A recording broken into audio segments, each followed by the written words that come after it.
मीर नुमान जैसे ही जहारा के मुंह से ये लफ्ज़ सुनता है कि फ़िज़ा अब इस घर में वापस नहीं आएगी, मैं उसे तलाक दिलवा दूंगी, तो मीर नुमान के तो जैसे पैरों तले से ज़मीन निकल जाती है। उसे यकीन नहीं आता कि जहारा इतनी भी संगदिल हो सकती है कि चंद दिन पहले आई लड़की को तलाक दिलवाने के लिए तैयार हो गई है। वो जहारा से कहता है कि अकल के नाखून लो जहारा, एक लड़की को इतनी बड़ी सज़ा क्यों दे रही हो जो उसने की नहीं है। तो जहारा कहती है कि वो लड़की मेरे मद्दे मुकाबिल लाना चाहती थी, वो इस घर में हुक्मरानी करना चाहती थी। आप नहीं जानते क्या वो किस तरह से ज़ुबान दराजी अपने ताया के साथ कर रही थी, और वो देर नहीं लगाएगी रज़ा को अपने हाथ में करने के लिए। जिस पर मीर नुमान कहेगा कि सच बताओ कि तुम्हें यही बात सताई जा रही है कि कहीं फ़िज़ा रज़ा को अपने हाथों में न ले ले और तुम कहीं की नहीं रहोगी। तो जहारा कहती है कि बस मैंने फ़ैसला कर लिया है, वो लड़की इस घर में वापस नहीं आएगी और मैं भी देखती हूँ कि कौन उसे इस घर में वापस लेकर आता है। मीर नुमान गुस्से में कहता है कि अगर तुम्हें ये लगता है ना कि तुम फ़िज़ा को तलाक दिलवा दोगी तो इस घर में एक तलाक नहीं होगी जहारा, इस घर में दो तलाक़ें होंगी, मैं तुम्हें भी तलाक दे दूंगा। जिस पर जहारा कहती है कि जाओ जाओ, तुम में इतनी हिम्मत है ही नहीं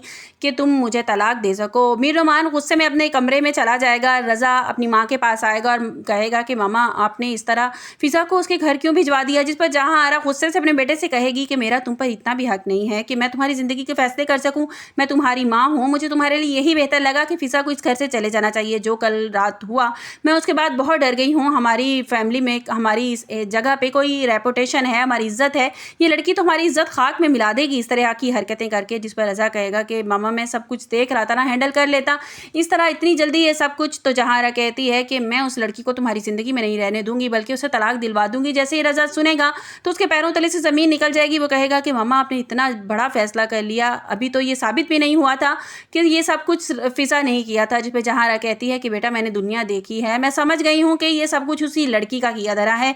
वो लड़का इतनी हिम्मत नहीं रखता कि अकेले रात के अंधेरे में यहाँ पर पहुँच जाए, ज़रूर ये फ़िज़ा की ही कारस्तानी है, उसने ही तुम्हें बुलाया था, उसने तो समझा होगा कि छुप छुपा के ये आ जाएगा, किसी को पता नहीं चलेगा।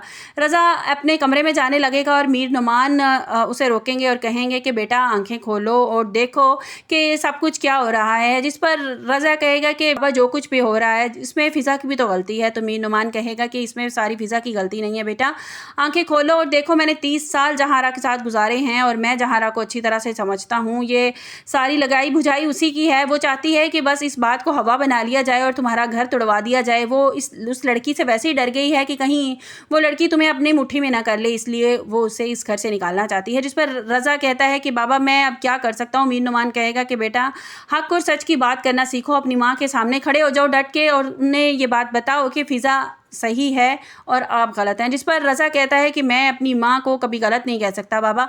तो मीर नुमान कहता है कि यही तो बात है, तुम अपने हाथों से अपना घर उजड़ता हुआ देखोगे, तुम्हारी माँ ही होगी जो तुम्हारा घर बर्बाद कर देगी। दूसरी तरफ ये दिखाया जाएगा कि जो है आयज़ा वो कॉल करेगी अली को और अली को बताएगी कि फ़िज़ा बहुत ज़्यादा गुस्से में है, वो घर नहीं आना चाहती है। जिस पर अली उसे यही कहेगा कि प्लीज़ भाभी को मनाओ और उसे घर भिजवा दो। तो आयज़ा उसे यही कहेगी कि जब तक रज़ा भाई नहीं आएंगे उसे लेने के लिए वो घर वापस नहीं आएगी। और इस पर अली कहेगा कि अगर वो कभी आया ही ना तो आयज़ा यही कहेगी कि अगर वो कभी नहीं आएंगे ना तो फ़िज़ा भी इस घर से कभी भी कहीं भी नहीं जाएगी। अब आहिस्ता आहिस्ता दिखाया जा रहा है कि नदीम जो है वो विलन के तौर पे सामने आ रहा है, और वो दिखाया ये जाएगा कि वो घर बर्बाद करने की कोई कसर नहीं छोड़ेगा। जिस तरह कि वो अपने बाप से कह रहा है कि फ़िज़ा को मैंने बचपन से अपने दिल में बसा के रखा हुआ है और मैं उसे अपने दिल से इतनी आसानी से नहीं निकाल सकता और उसको तलाक दिलवाएं और मैं उससे शादी करना चाहता हूँ, मैं उसे किसी और की होते हुए नहीं देख सकता। अब दिखाया यही जाएगा कि नदीम वो पूरी तरह से कोशिश करेगा फ़िज़ा की ज़िंदगी बर्बाद करने में। अब देखना ये है कि क्या रज़ा अपनी माँ के ख़िलाफ़ जाकर फ़िज़ा को लेने आएगा या फ़िज़ा इसी तरह उस घर में बैठी रहेगी या जहारा का दिल नरम पड़ जाएगा। जहारा ने तो तहसीन से भी ये कह दिया है कि मैं उस लड़की को इस घर में नहीं रखूँगी, और तहसीन ने फिर जाते जाते ये बात उसामा से भी की कि उसामा फ़िज़ा जो है वो बहुत अच्छी लड़की है और वो तुम्हारी माँ उसका घर तोड़ना चाहती है और उसका घर बचा लो। अब देखना ये कि क्या जो करैक्टर हैं सारे इसमें वो क्या क्या अपना रोल अदा करते हैं। अली है, उसामा है और मीर नुमान है, रज़ा है, और कौन क्या करता है, मतलब फ़िज़ा को वापस लाने के लिए क्या करेंगे। मेरे ख्याल में तो मीर नुमान जो है वो रज़ा को करेगा कि प्रेशराइज़ करेगा कि रज़ा तुम्हारी माँ जो गलत कर रही है अपना घर बचा लो, उस लड़की को वापस लेकर आओ। और मीर नुमान जाकर रज़ा के साथ जाएगा और उस लड़की को साथ वापस घर लेकर आएगा।